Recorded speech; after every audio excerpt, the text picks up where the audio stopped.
Good morning, good morning, good morning mga ka-showbiz. Para sa ating balitang showbiz sa araw na ito, atong ang dinala sa mamahaling restaurant si Sunshine Cruz para patunayan ang tunay na pag-ibig. At ito po'y galing sa channel ni Showbiz Trend Update. Nasa description po yung link ng kanyang channel, bisitahin po at pakisubscribe na rin. At wag po sanang kalimutan na mag-subscribe dito sa ating channel, lalong-lalo na po sa mga bagong napadaan lang dito sa ating channel. At i-hit ang notification bell para laging mauna ka sa mga bagong balitang showbiz. Panoorin at pakinggan ang buong detalye at kayo na ang humusga.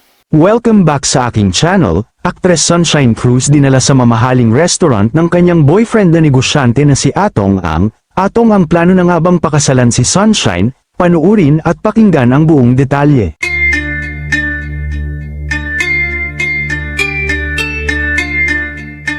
Napapasana all na nga lang talaga ang maraming netizen sa aktres na si Sunshine Cruz dahil sa estado ng relasyon nito kay Atong Ang na kung makikita ay talaga nga naman na maganda ang itinatakbo ng kanilang relasyon.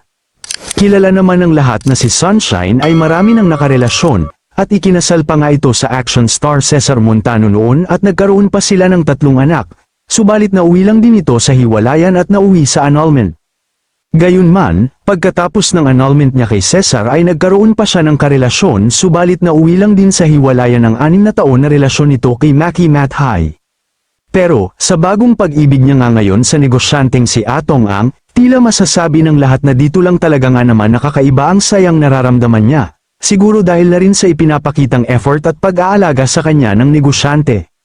At sa viral photo nila nitong nagdaang Pebrero lamang ay makikita ang kilig at saya ni Sunshine Cruz habang kumakain sila ni Atong Ang sa mamahaling restaurant kung saan ay kilala at mayayamang tao lang ang nakakakain dito. Makikita rin na sa isang larawan na nakatitig si Sunshine Cruz sa negosyante habang kumakain ito. Kaya naman maraming netizens ang nagsasabi na maayos at maalaga si Atong sa kanya kaya mas lalong gumaganda ang aktres.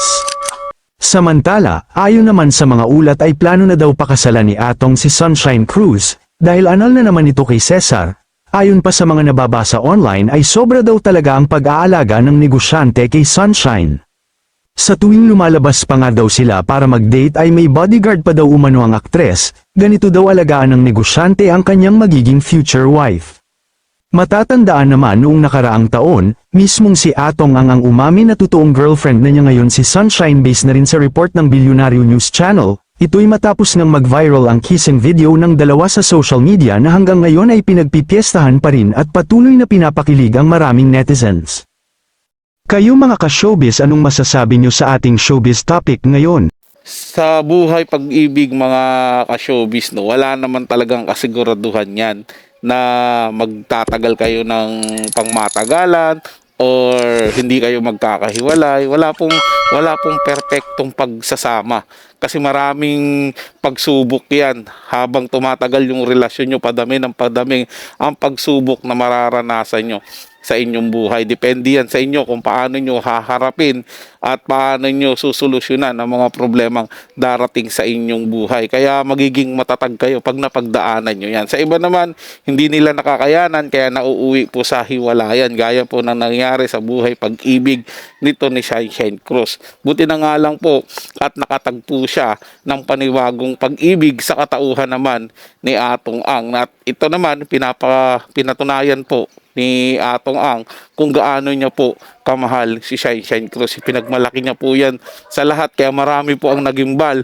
at hindi makapaniwala na mayroong relasyon kay Atong Ang at Sunshine Cruz. Bagamat ito inamin naman talaga sa publiko ni Atong Ang at ni Sunshine Cruz ang kanilang relasyon, marami pa rin ang hindi makapaniwala kasi nga naging sweet siya at madalas nilang nakikita noon ito si Atong Ang kasama naman si Gretchen Barreto. Siguro naging paraan na rin po ito ni Atong Ang na ipakita sa publiko na magkasama sila sa restaurant dahil nga po maraming kumakalat ngayon sa social media na sinasabing hiwalay na nga daw po itong dalawa na ito. At sa mga sumusubaybay naman po dito sa ating channel, kung kayo po ay may buhay pag-ibig ngayon at dumadaan kayo sa matinding pagsubok, ang masasabi ko lang po at mapapayo ko lang sa inyo ay magpakatatag kayo at ugaliing manalangin at humanap ng mga way para mapag-usapan nyo kung ano ba yung mga bagay na nagkakaroon kayo ng problema o pinag-aawayan ninyo.